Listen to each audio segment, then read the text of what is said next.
যে তরুণরা দুর্বার আন্দোলনের মধ্যে দিয়ে পর্বত সমান বাধাকে দেশ থেকে তাড়িয়েছে তারাই আগামীর বাংলাদেশ বিনির্মাণে ভূমিকা রাখবে বলে মন্তব্য করেছেন জামায়াতের আমির। আর দলটির নায়েবে আমিরের অভিযোগ, সংস্কার নিয়ে একটি অশুভ শক্তি পরিকল্পিতভাবে জটিলতা তৈরি করছে। রাজধানীতে সকালে ছাত্র শিবিরের এক অনুষ্ঠানে এসব কথা বলেন তারা।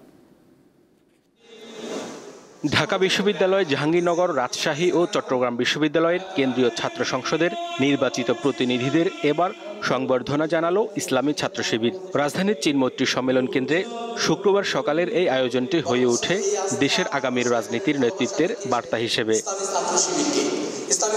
অনুষ্ঠানে ডাকসুর ভিপি বলেন, নতুন বাংলাদেশে মুক্তিযুদ্ধ ও জুলাই নিয়ে কোনো ব্যবসা করতে দেয়া হবে না।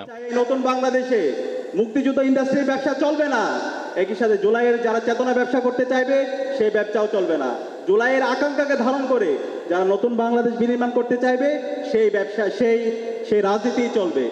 এতে অংশ নেন জামায়াতে ইসলামীর কেন্দ্রীয় নেতারা। দলটির নায়েবে আমির অভিযোগ করেন, সংস্কার প্রক্রিয়াকে একটি পক্ষ থামিয়ে দেওয়ার চেষ্টা করছে। আজ সংস্কার নিয়ে যে জটিলতা তৈরি করেছে পরিকল্পিতভাবে, একটি সুষ্ঠু নির্বাচনের জন্য যেই পাটাতন তৈরির কথা, সেইখানে সমস্যা তৈরি করা হচ্ছে যে ইচ্ছাকৃতভাবেই কোনো একটি অশুভ শক্তি।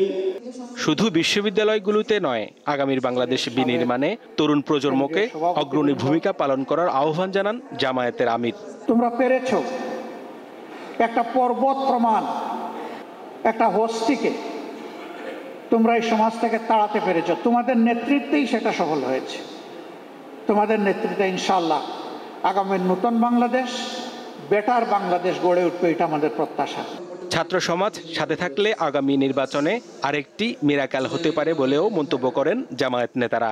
তোমরা ককপিটে বসে দেশ পরিচালনা করবা, পিছন থেকে আমরা তোমাদের জন্য দোয়া করব, শক্তি যোগাবো।